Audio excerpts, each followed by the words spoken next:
So once your kids get mobile, we have hit our mobile stage. It is hard to get anything done, and that's when the temptation to start to use screens creeps in. So today I'm going to challenge you to not go to the screens with your baby and show you some things you can use in your kitchen that you already have to entertain your little one safely so you can get a meal cooked. I'm Kelsey Baas, pediatric physical therapist and founder of Compleo Kids, and this is Ford, my 7-month-old.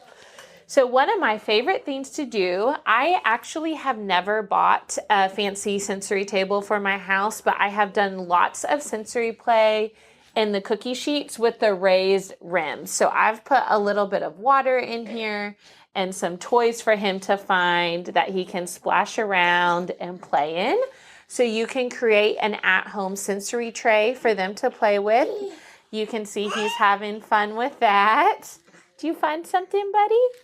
One of my other favorites in the kitchen is the muffin tin. It doesn't have to be balls. You can put anything in it and they can practice putting things in and taking things out. You gonna try to get it, 40? Now his hands are wet, so it's going to be a little bit hard. There we go. He got it.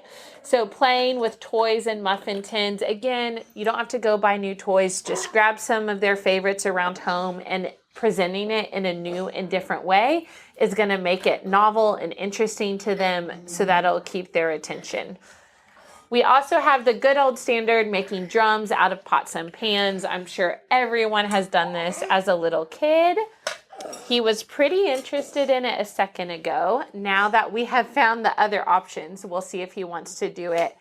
I wanted to demonstrate all the options for you in one video. My recommendation, we got some big splashes. My recommendation at home is to choose just one at a time and wait for them to tire of it and then present a different one.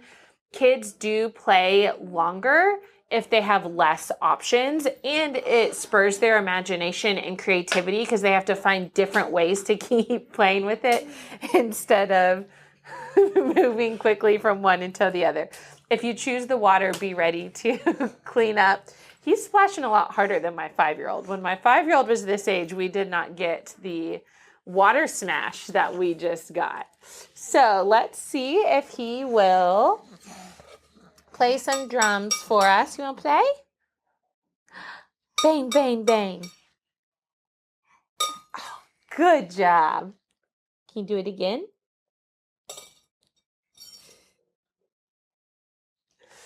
So I hope you like these ideas.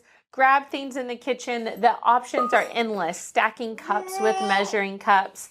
The other thing I did with my oldest, and that we will do with him, is I made sure instead of locking all the cabinets on the bottom, I just made sure everything in the cabinets on the bottom were accessible items that could also be toys. So our Tupperware that you could stack, baking sheets, different things. So I challenge you, instead of putting your baby in a device or in front of the TV, grab some kitchen toys and let them play while you cook.